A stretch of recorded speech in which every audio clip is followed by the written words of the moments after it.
Hey everyone.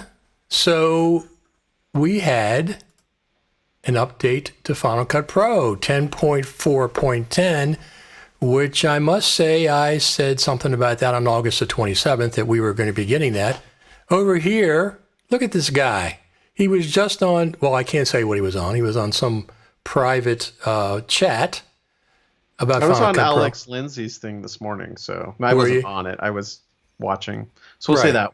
That one's There you go. There you that's go. not a secret. So 10.4.10. So Apple, this is the third time that I recall in the last 4 or 5 years that they've released an update to a feature update within 30 days. This is actually less than 30 days. This might be a record. So 10.4.10, and let me just read. So this is a bug fix update, right? Yeah. This is not a surprise because I kept seeing people reporting bugs. I know I've had a couple of crashes myself. How about you? Has it been stable for you? At first I was having some issues where I would adjust, say, like color correction or something, and then I'd hit play and it would jump to the end of the timeline, and I had to quit Final Cut, sometimes restart my whole computer. Okay. That was happening for a little bit, and then I didn't notice it after the first couple days. The other weird issue is I've had some things with like multicam clips where it'll just show black on the timeline, or the in the angle viewer, the multicam angles will go black. Really? It's kind of weird. Even when I've rendered out proxies and switched over to proxy mode, I've been having some little things like that. Aside from some minor inconveniences like that, mostly overall, I've not had issues. I'm actually editing a feature film right now. And it's a lot of multicam, and for the most part, it's been doing great, humming along, and I've been getting my work done. So did the update address any of the issues you were having? As far as I can read from these basic release notes, no, I didn't notice a brightness level shift. Yeah. I haven't been playing with keyframes, so I don't know. So it says fixes an issue with which XAVC media from the Sony. I've seen a lot of people talk about that. The XF9 camera, there was some kind of. So Apple fixed that. It wasn't a Sony issue. Fixes an issue where brightness levels shift when switching between better quality, better performance, blah, blah, blah. I haven't noticed that one, but I've been either in proxy preferred or better quality for the most part. Okay. So with this feature film, I decided to create proxies just to not have to chug as much 4K data through, and I like the proxy preferred because if I bring in a new clip, I don't have to think about transcoding a proxy before just working with it. So that's been great. No, I like proxy preferred too, although I was having issues with proxies. What was it? Oh, there's nowhere in the inspector to tell you the resolution of the proxy at this point. I don't know if 10.4.10 has fixed that. So in other words, if you're in a proxy timeline. Yeah, I saw you post about that. So you were like, why is in the inspector is it saying that it's just 4K? Well, no, I understand the main resolution. I understand that because of. But it'd be nice to know. I switched to proxy. Is this a 720? What's the resolution of it? Right. Or even just when you're on a proxy, there is a little proxy tag next to the full resolution. Yep. Give me a 12.5%, 25%, 50%, 100% with the proxy tag. Yeah. You know what I mean? Some indicator. Yeah, some indicator. Because what happened was when I first did the proxies, I forgot whether I did 50 or 100% H.264. And I said, which did I do? Because they looked pretty good. Went in Final Cut Pro, couldn't find it. Had to go to of course you can do it in the Finder. That's what I did. Yeah. To the Finder. So what I did was I made a custom metadata field called proxy size, and I enter it manually now. Okay. Well, so it's now I can see either the resolution or the 50% or 70 or 100% or whatever. So That's pretty cool. But listen, the Final Cut Pro teams is on fire. I mean, after taking the snooze for like the last 9 months, now they're on fire. Have you seen, so the FCPX Global Summit is having an Apple presentation. Excellent. Let me pull that up right now. So Ryan Swan says, does it make you update your library when you open it? I haven't opened mine yet. Have you opened yours? Have I opened what? The 10.4.9, does it make you update your library? 10.4.9 made me update 10. libraries. 10. But 10, well, let's just try to open it and see. Do you happens. have, I haven't got 10 yet. I just updated it right before you called. Okay. I just heard about the update. So okay. I've been expecting it. I've been expecting it since, because you know what? There was too many bugs reported by too many different people. Yes, some of them third-party plugins. Yes, some of them were just user error, but some of them had to be Final Cut Pro, and apparently they were. Yeah. So I am getting a magical beach ball when I clicked on continue. So that's a good sign. That's not a good sign at all, unless that's a new feature, the beach ball. Final Cut Pro ball. Beach Ball. Okay, it's coming up. It didn't ask me to update the libraries from 10.4.9 to 10.4.10. So okay, so Ryan Swan, it did not request that Brad update to 10.4.10. So that leaves the door open for 10.4.11, 10.4.12, 10.4.13, doesn't it? we're never getting to 10.5. We're never going to get to 10.5. Maybe in 2021. No. So when they get to 10.4.99, were they going to go to 10.4.99.1 or who the heck knows? Or .100?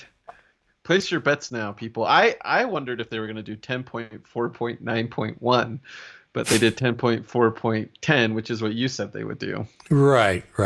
That's the only thing that made sense, because they weren't going to release 10.5 with bug fixes. That wasn't what they were going to do. No. It would be a little confusing. Yeah. So that'll be interesting to see what I'm interested in. I mean, the Final Cut Pro Global Summit is always interesting. It's always an interesting event. I am a media sponsor of that as well, like I have been for the last 4 or 5 years.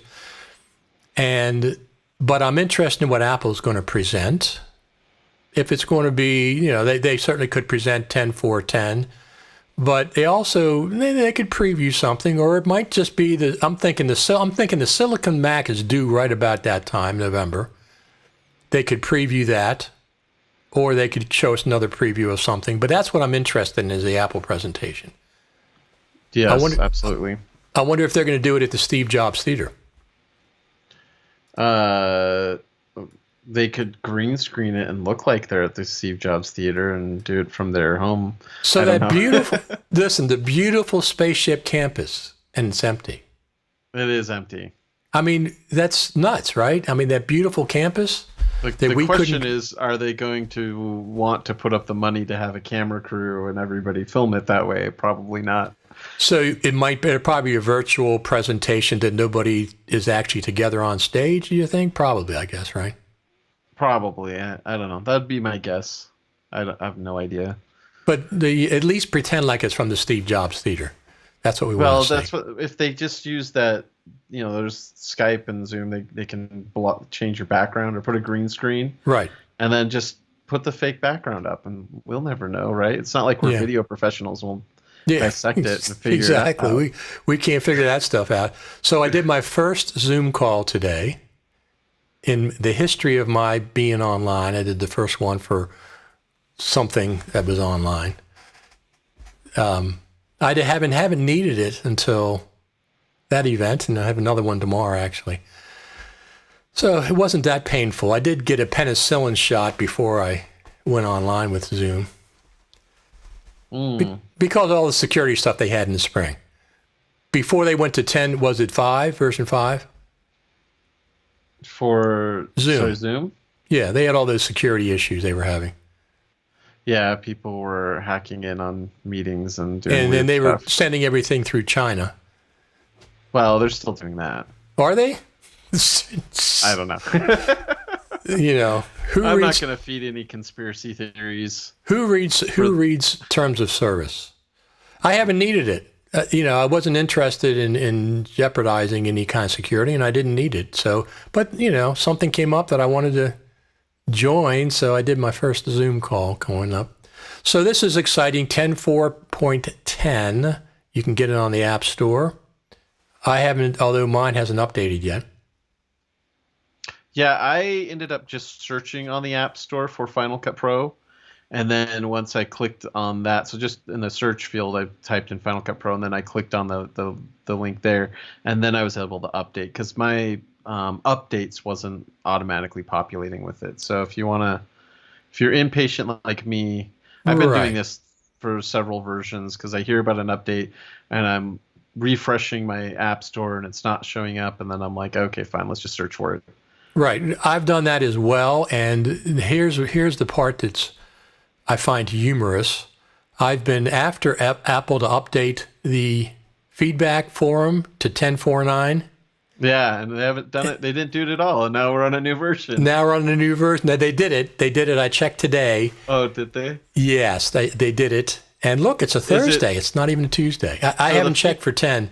I haven't checked for 10.4.10. I was gonna say, does it say 10.4? They've got it to 10.4.9 now, but because they don't want to hear your complaints about the latest version. Yeah, they just want to hear about the bugs from the earlier versions. Let's find out. I'm on fcpx.tv and I have the link to the Apple website. Let's find out live if they've updated it. Let's see. No, it's 10.4.9. So now I'll give them a day or two and see if they update it to 10.4.10. But I mean, like I said, 10.4.9 actually opens the door for 10.4.11. I mean, if for example, I'm not sure. To me, it seems like some of the features that came in 10.4.9 could have been in 10.5. Like the proxy feature is a pretty big update. I'm thinking they could have had that for 10.5. They didn't. They gave it to us in 10.4.9, which I appreciate. We all appreciate the Apple Final Cut Pro team. Those guys and gals are fantastic. They've been doing a great job since August. Before that, it's like they were on vacation or whatever they were doing. They took them a long time to get to this point. We appreciate it. We love every one of you. By the way, I did go back and look at the very first. I've been going through my Final Cut Pro Creative Summit footage.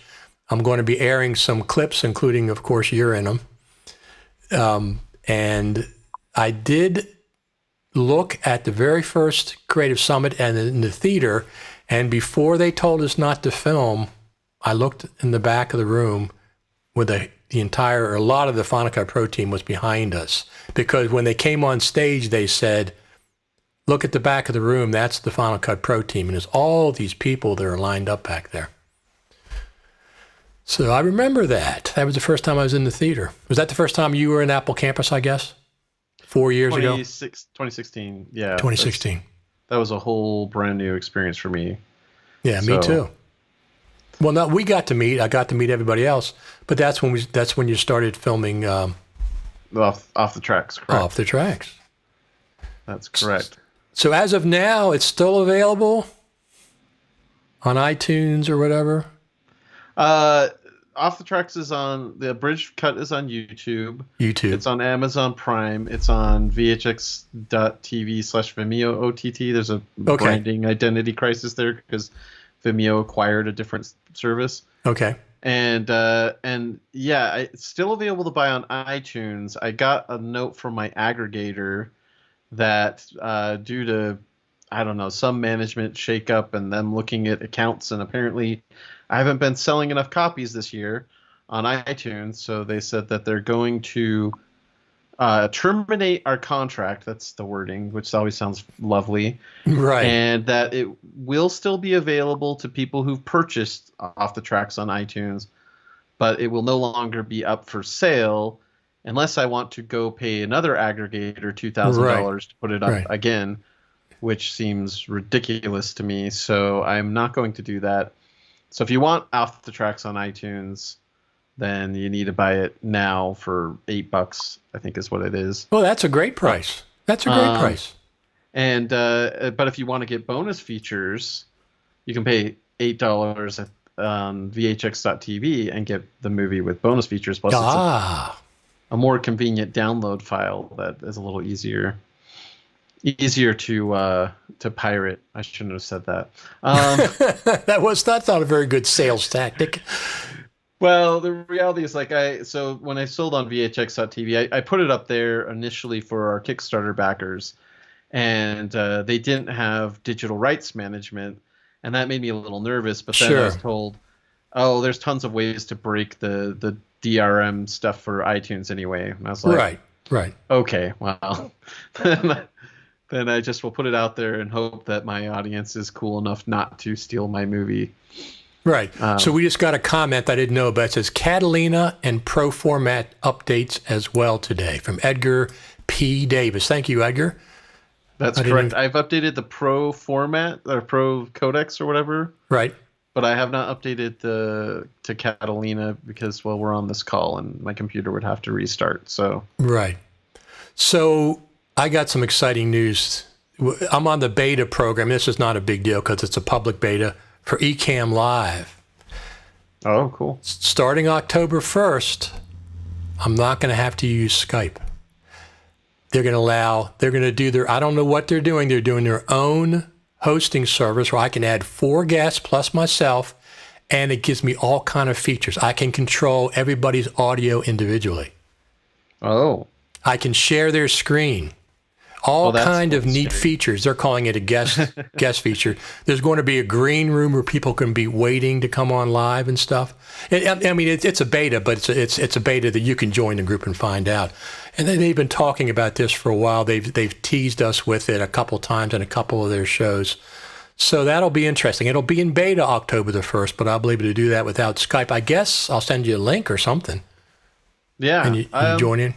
You know, I've done Chuck Braverman's Westdoc Online, and he had his own link that he sent me, and I don't remember logging in through Skype or anything. So I know that service has been able to do that.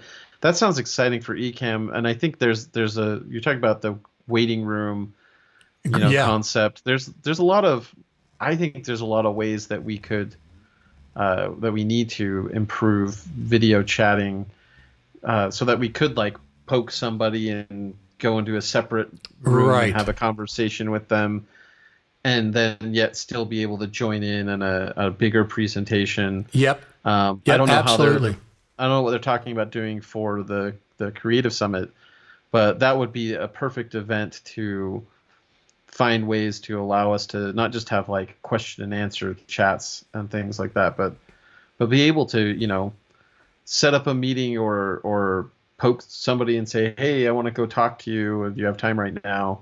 Right. And have some, like we were able to do in person. You could step aside with an Apple engineer or somebody and talk to them, and they would nod their head and listen. Get a bagel while you're waiting. Go get a bagel. Coffee. So I was talking to Luma Touch earlier today, and one of the things that I asked them, I didn't ask them, I was just asking them rhetorically. I'm surprised Apple hasn't got into this Zoom video conferencing area. I have a feeling that's coming. Don't you think so? That Apple will have their own competing service to Zoom? Yes. Why not? I mean, they have FaceTime already, but more, you can control who joins in, secure. Apple's big on security. And listen, if they're just doing it for their employees, that's tens of thousands of people.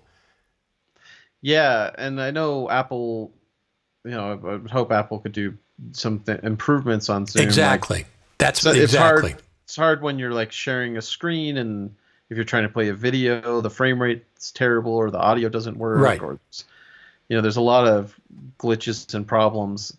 Obviously, the nice thing about a Skype or a Zoom is that you can have meetings with people who are on different operating systems and platforms. Yes, and different phones, Android, iOS, and Windows and stuff. That's true, but FaceTime, is that available on Windows? I don't even know. I don't think so. Maybe it's just, Well, they could open that up. I mean, there's a way you could join through a website or something. Nobody's talked about that, but I'm thinking it makes sense that Apple would try Be the nice. Yeah. Something with a little more, like you said, more features. I'm excited about the Ecamm Live update. So I'll be trying that starting in October the 1st in beta. And then from there, I think I'm on the beta version now, I'm on the beta version now of Ecamm Live. I have two versions, the regular version and the beta version. I've been using the beta version and it's been fine all along. I have no glitches. The other thing is, for the most part, Skype has been fine. I mean, the quality of you and the quality of your audio is completely fine. You know, if the internet connection gets a little bogged down, it gets a little glitchy somewhat. But we had Stephen Moyer on last week, and you were on, and Chris Mertens. Yeah, yep. We had all four of you on. You guys were on Skype, and it worked out fine. So I downloaded Patrick Southern's movie, Faith-Based, when they had the pre-release special. Download it. You pre-ordered it. I'm sorry. Yes, I bought it though, not rented. Like you got yours first? No, I pre-ordered it. Yeah, that was a sell over the weekend, which I think ended Monday. They had a discount. Right. It's almost half price, so it's pretty cool. $6.99 versus $12.99, I think. Yep. So I've got that on order as well. I'm excited to see it. The trailer looks really funny. Yeah. So and I can appreciate that. I am in Utah. We are. Well, the two types of movies that get made here most of the time are either the Hallmark style or actual Hallmark TV movies. Right. And they do a ton of those through the whole year. Or some type of faith-based movie just for us here in Utah or a little broader. But those are the two types of movies. So for him to work on a movie that's making fun of the whole faith-based thing. And he also told me they talk about pyramid schemes, which Utah is notorious for having a lot of businesses that are, well, they're pyramid schemes, but they call them multi-level marketing companies. And I've had the pleasure, it's been a long time, but 10 years ago, some of the jobs I would do would be to go film these multi-level marketing company people, and it is so funny because they have to get so many lawyers involved to create compensation plans that avoid the laws against pyramid schemes. They skirt around all the laws against pyramid schemes. Oh, that's interesting.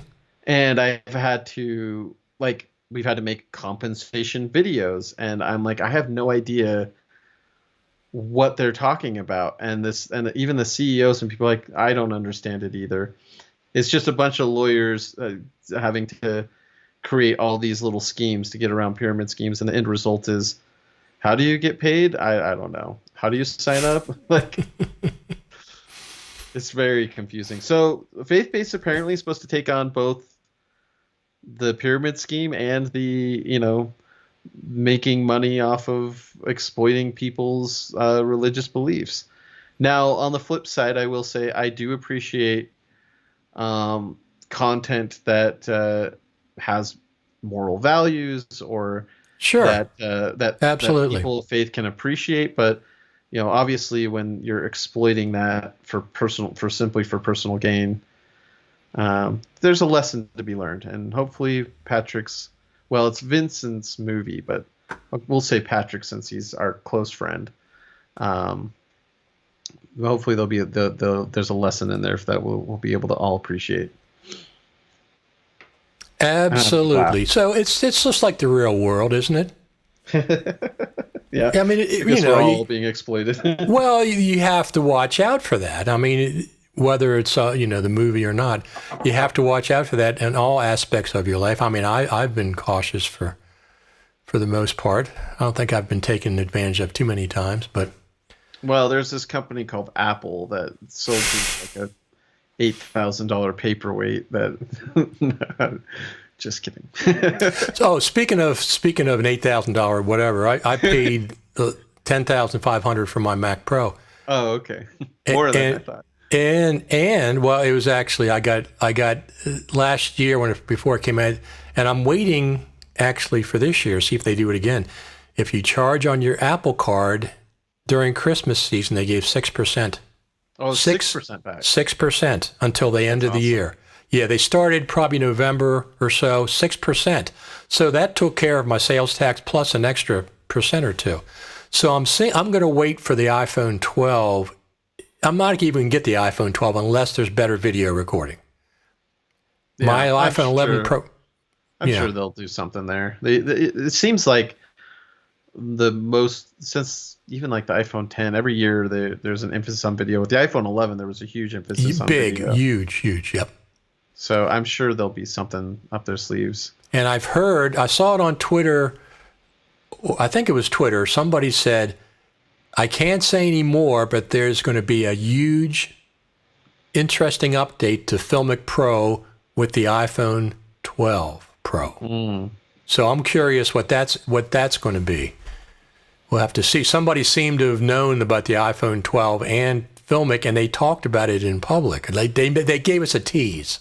They gave us that tease. So I mean, here's the thing. And now we don't know where they are or what happened to them. Well, they're in they're in the basement of the spaceship campus. So to me, there's a couple of things. If they would go to the optical zoom to a 3 or 4 times optical zoom, I'd like that. I like the widescreen. Last year, I said I didn't think I'd use that. You said it's great. It's fantastic. The ultra wide. But ultra wide lens. Absolutely. I just can't get away from using that now. I use it all the time. So Apple's native camera app, you can switch between all 3 cameras, all 3 lenses while you're recording, right? I went on Twitter and I said, there's no other app that does that, and I found one. They texted me back and said, yes, there is. Ours, you can do it, and it's sure enough you can. It's called Pro Camera, I think. Not Pro Cam, but Pro Camera. And you absolutely can switch between all 3 cameras while recording with that app, and it's a high-end app. The only thing is, I suggested to them they speed up the transition from each one because it's kind of slow. Apple's is like 1 or 2 frames and they switch. Because I use it all the time. I use that feature all the time. So if they had a 3 times optical, 4 times optical zoom, that would be great. The other thing is improve the low light performance. That would also be something I'd be interested in. And maybe improve and boost up the data rate. This is the native. Here's what I think would be really cool. If they could put that LiDAR scanner on it, and then and both with the iPad Pro and with the iPhone 12 Pro X Max, right? Whatever they're going to call it. If you could actually do like LiDAR scanning / photo projection, and it saves, so you could scan 3D objects, and it would save it as in the USDZ whatever format. And then you could import models that you scan into Motion. How cool would that be? There you go. There you go. So I could walk outside, walk around my car with my iPhone, and then import that into Motion. There you go. Whatever I want. Make a model or, anything. So yeah, anything 3D. That would be really cool. I opened Motion for the first time in maybe a year the other day. I really like it. I forgot how much I like it. Oh, I like Motion a lot. Yeah, I was playing around with some of the 3D models, and I was trying to see what free ones I could get online. Apple has a few demo models that I didn't see in Motion, and I downloaded them just in case. Okay. That I came across just when I typed in, is it USDZ? I don't know. What is that? I have no idea. Somebody's got to correct me. That might be watching. 3D USDZ. Yeah, it's USDZ file. So if you type in USDZ, there's a developer on Google. I just typed in 3D USDZ, and there's a gallery, quick look gallery, and there was a couple that maybe I'm wrong, but I know the robots was in Motion, but there's like a toy plane and a toy man, and there's a TV and a guitar. So there's a few little things that I was able to download that were not in the Motion library already for some reason. Right. So the USDZ, is that an open source or proprietary format? I don't think it's like restricted to just. I know it's not restricted to Motion.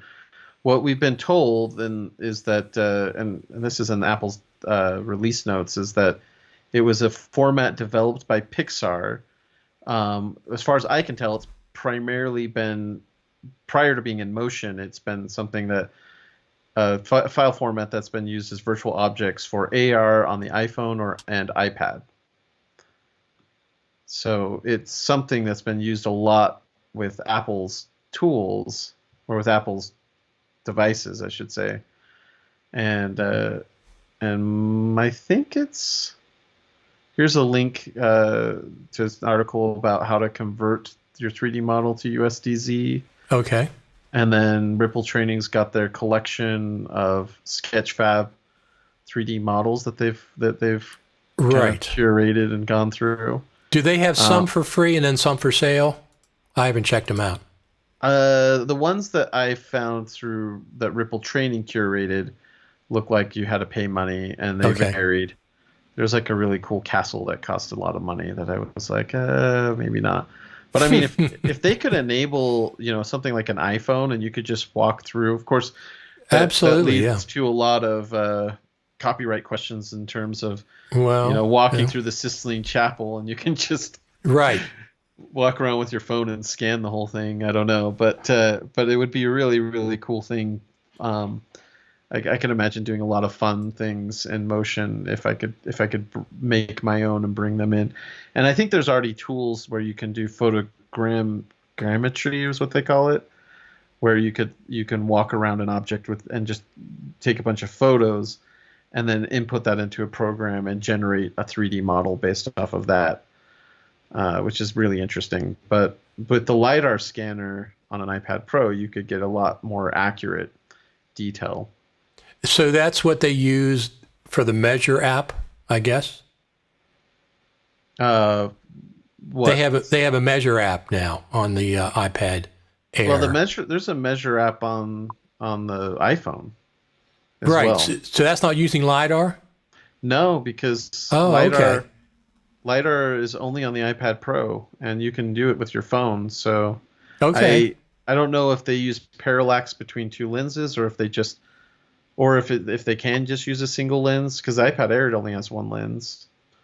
So I'm sure they just use a lot of smart machine learning tech to make those things work. Right. But obviously the LiDAR scanner does improve that accuracy a ton. So the new iPhone 12 has that too, apparently. LiDAR. We'll see. I don't know. They're going to have it. Of course, they're going to have it. At least on the Pro Max, the 15-inch one, whatever the heck. Is it so that I keep seeing the specs? Is it 6.7 inches? Something like that is what they're saying. The leaked stuff. I don't know. There's rumors of an iPhone Mini. Yeah. So they said there's 4. That's correct. I mean, that's correct from as far as the rumors are reporting. Yeah, we're not reporting this as actual. This is all just rumors and hearsay. And so we got a nice comment from Torgrim Grimstead. It says, "Hi guys, just joined from a job at Norway, north of the Arctic Circle." Whoa. Wow, so great! Every time you are on, Richard, it means a lot for us Final Cut Pro users in far corners of the world. That is really a far corner of the world. Yeah, that is That's a very, very, very far corner of the world. Hung out with Torgrim a bit last Creative Summit. Right. Can't get to Norway for some reason this year. Yeah. So my family, actually, my parents and my brother had plans to go to Norway, and for some reason that fell apart. I don't know why.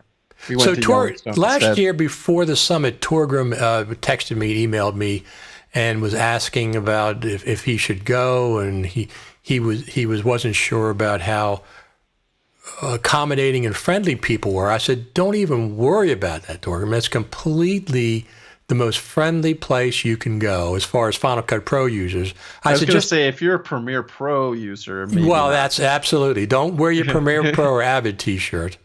So speaking of those two, what about that joining up of them? They're joining up as Avid supporting Premiere collaboration or something. Did you see that? maybe Avid feels like if you can't win them, Well, if you can't maybe beat they them, need some more join them. numbers, something. I don't know I don't exactly what know. that's about. Adobe makes a lot of money.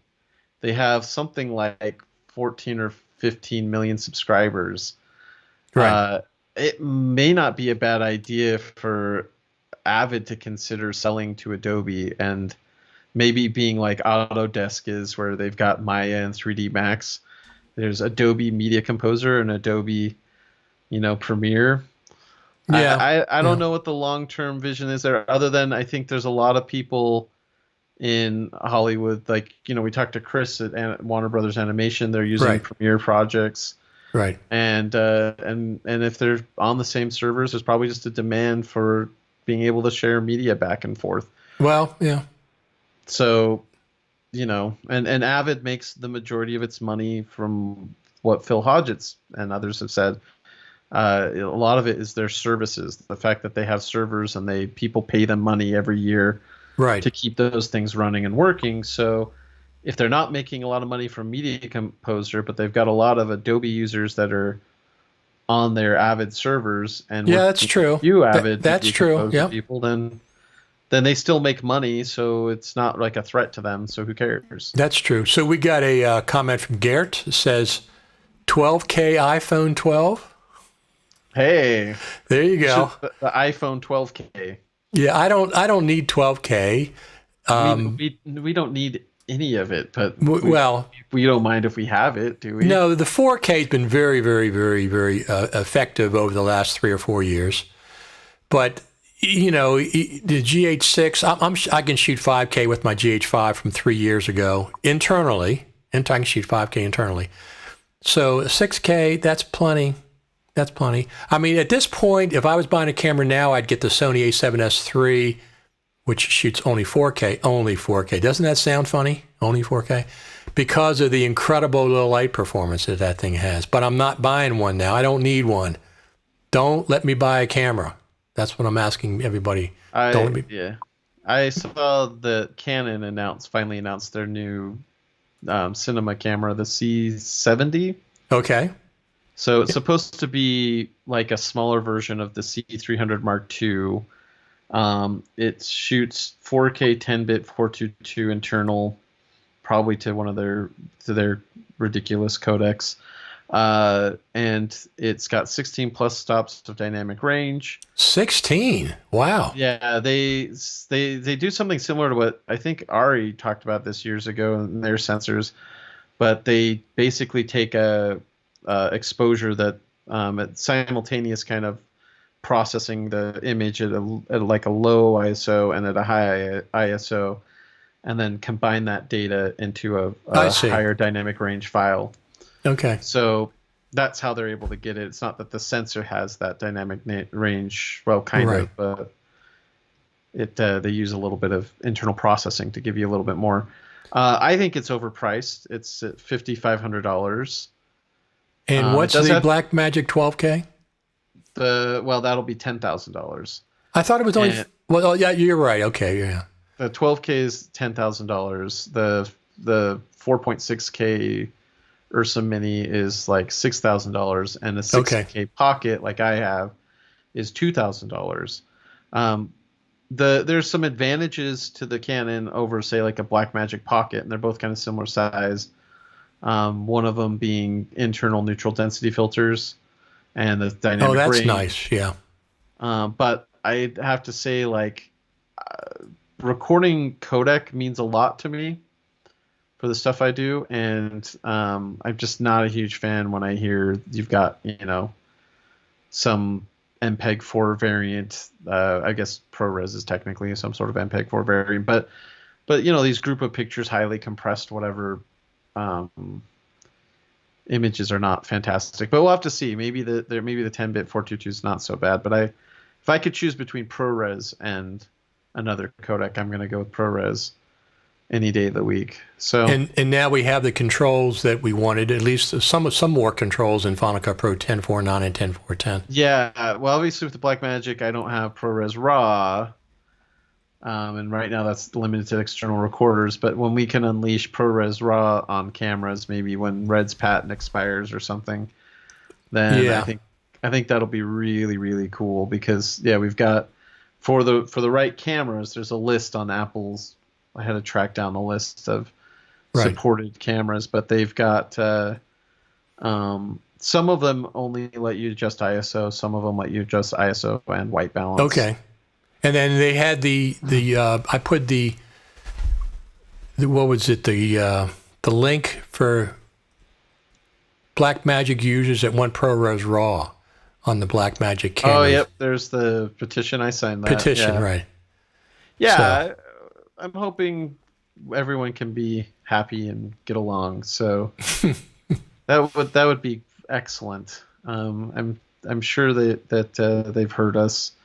I don't know what's going on behind the scenes. well, they should both do each other's. I mean, Final Cut Pro users want B-RAW as well. Yeah, absolutely. I want B-RAW 100%.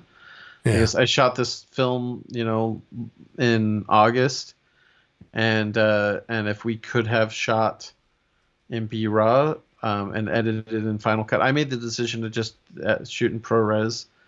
It was going to be fine, but if I could have shot in B-RAW, why wouldn't I have? Sure. Absolutely. Absolutely. So there's two things I'm waiting for this fall. Well, it's three things. iPhone 12, which we should know in the next week or so. They should make an announcement for, it's probably the second week of October from what I understand. Apple's going to have their next event, the iPhone 12 event. And I've heard the iPad Pro might be updated. And then, The rumors I've seen for the iPad Pro once again go back to this. What I'm hoping for is the micro LED screens. okay. And I keep seeing 2021. So I don't know. They did a lot of Really? iPad updates Okay. already Yeah. this year. The They had iPad Air, Pro. yeah. Yeah, the iPad Air and iPad recently updated. So I don't know if it'd make a lot of sense to have another event and then say, hey, guess what? We're going to talk about the iPad again. Okay. Well, that makes sense. But there's going to be the iPhone event for sure. For sure, the iPhone event. Now, I'm thinking maybe, well, I keep asking people this. Are they going to release the first Silicon Mac with a press release, or are they going to have it at an event? If they're going to have it at an event, I'm placing my money on the FCPX Global Summit, at least pre-announcing it there. They did, they demoed. Last year though, we did not hear anything about the 16-inch MacBook Pro. We don't want to. Summit. We don't want to talk about last year. That's And for then sure. a week later, they invite all these cool people out You're to New York, absolutely correct. and they said, "Oh, we'll talk to you about it." And it's like, hello, who's the main Final user? Cut, the main user of the MacBook Pro, Final Cut editors? It's like, why did you? I blame Phil Schiller for that one. Yeah. But do you think besides just take the FCPX Global Summit out of the equation, do you think they will announce the Silicon Mac with just a press release, or will they have some kind of a small event? I kind of liked that in September. I know there were some headlines I saw that thought that the Apple event in September was boring because they didn't announce the iPhones and it was only an hour. I actually really liked the event. I liked that it was shorter. I did too. And I'm thinking, you don't have, when you're organizing one of these events as Apple, like it's kind of like what Blackmagic did. Blackmagic had these big NAB and IBC events, and then they were like, you know what? We can live stream Grant at any time talking about a new product. Why are we waiting for a specific time of year? Why don't we just kind of give some people something every couple months? Because of COVID, because there's no expectation to have thousands of people go meet out in Cupertino or San Francisco, I would say I think it'd be great if Apple held more regular product announcement events and did it just like they've been doing, and at least until we can. Right, and maybe safely get together. Until we can safely get together, and even then, it's like, okay, maybe have one or two of those big ones where everybody gets together a year or every year, but still do these kind of regular smaller product announcements. Why not? When the product's ready, Yeah. and then it doesn't have to be on some sort of set like every June or something. It can be whenever a product's ready to go. A week or two before they say, "Hey, we're going to do a thing," and we all get excited about it. Yeah, yeah. I think Apple Silicon, the first Apple Silicon Mac, will be part of an event live. I don't. Okay. So could it even be the iPhone event, or is that too soon? It could be. Or the Creative Summit, or the Global Summit? That's what I'm hoping. I'm hoping that. It would be fun if there was one in November, and then we had the creatives. So like, you're not saying it would be announced at the Creative Summit, but Apple do an event and then maybe that weekend or something. Or Well, I'm saying, Apple Silicon, the first Apple Silicon Mac, seems pretty important to me. yeah, I'd be kind of surprised if they just released it with a press release. That would kind of surprise me, because it's a pretty big deal, changing the entire course going forward of Apple hardware. To me, the iPhone event doesn't seem like a place for it, but it could be. But if they don't do it in October, they certainly want to get that thing for sale for the Christmas season, don't they? So the last event we saw a watch and we saw iPads. Yes. So I don't see why we can't do like a MacBook Air that's silicon based and an iPhone. Okay. That's what I'm saying. I think it'll be, to me, if I was Phil Schiller, but I'm not. Phil is what do they call him now? An Apple Fellow or something? Yeah, he's an kind Apple of Fellow. moving into retirement, or has moved into. Or he's in the basement of the spaceship campus somewhere. No, they got him on the roof. He's getting on the roof. Tan. Yeah, we got to see that from the outside. Ventilator because all the smoke. Yeah. Yeah. So possibility at the iPhone event. Possibility. I mean, that's going to be in October, and then Apple is presenting at the FCPX Global Summit. So it seems like they could show something. I mean, here's the thing, as you brought up, the first Silicon Mac is not going to be a power horse for Final Cut Pro.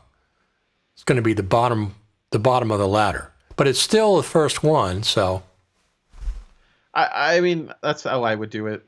Just because you want to get like a mass kind of consumer product out there, and the Mac Pro is relatively new. The iMacs were just updated. Right. I would probably think a MacBook Air would happen before a MacBook Pro. Could be wrong on that. I'd be happy to be wrong on that. Well, they did demo Final Cut on the developer Mac Mini, so that's interesting. But we'll see.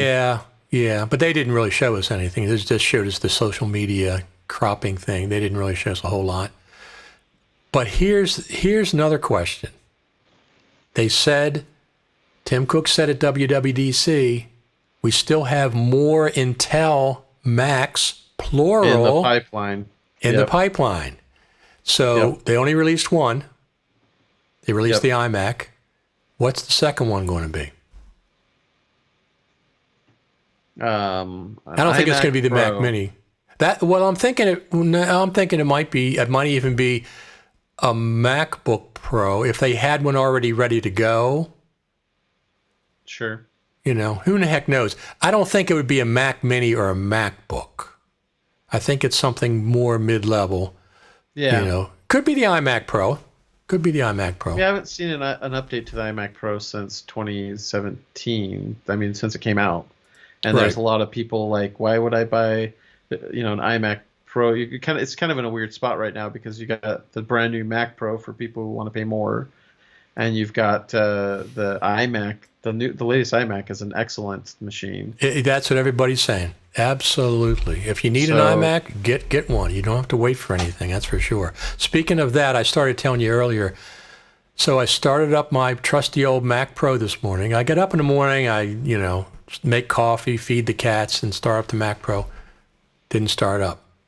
They have a little teeny light on top that normally glows white or blue, blinking orange. Slowly blinking orange. Doesn't start up. Now I know that's an error code. And at first I said, it says it's a firmware error, but it wasn't. It was a Memory error because of the way it was blinking once every, like half a second every second. Memory error. I said, memory error? I said, that's strange. So I said, I have some OWC memory and I have original Mac memory in there. I opened it up. It was dust everywhere. Dust all over the memory, just coated with dust.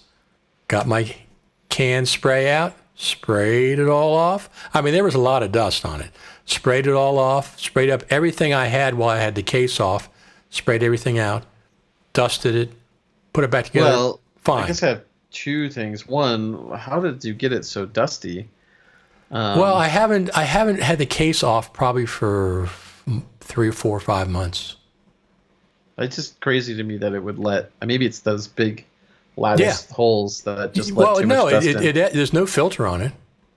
Interesting. So that dust can certainly go in, and I guess it sticks to things that are magnetic or temperature or whatever. There's like me some, yeah. The other thing though is it's good that they have that safety measure because sure, dust can cause shorts and sparks and things, and with all that power running through the machine, yes. I'm sure that would be a problem. I'm going to be checking on a more regular basis going forward. But anyway, I blew it off, blew everything out. I have this one cloth that I really like. It's a dusting cloth, and dust sticks to it. It's for furniture and stuff. Dust sticks to it. You're not just pushing the dust around. It actually sticks to this cloth. So I took that in there and wiped everything down, put it back together. Fine. It's been fine. Right now, we're on it right now. So that's interesting that it got a memory error from that. Well, it's interesting that much dust was on it. So yeah. So it didn't like whirl up or anything. It just started blinking. It has different codes. It's orange. One of them is firmware. Did the fans speed up and everything was powering up? It didn't. It wouldn't even boot. Okay. See, that's a good safety measure, though. Yeah. So that it keeps your machine from frying itself. Absolutely. Well, absolutely. I mean, here's the thing. I have, 8 to 10 cables plugged in the back. Thunderbolt 3, monitors, audio interfaces, 2 audio interfaces, my docks. It took me literally 5 seconds to unplug everything and pull the case off, dust it out. Took me about 10 minutes. Put the case back on, plugged everything back in. It's so easy because I have mine on my desk because I need access to the ports sometime and stuff. So I have it right here. I was watching a live stream of Photo Joseph's yesterday, and he was talking about how he broke his Mac Mini because he tried to upgrade his own memory, and he was like upset. He's like, "Shame on you, Apple, for making the new Mac Mini hard to upgrade." Because it's in a weird spot. You actually. No, I didn't realize that. It looked pretty easy. Well, the generation before, which was like last updated in 2014 or something, you could just pop off the bottom. I think you just open it up and there was the RAM slots at the bottom.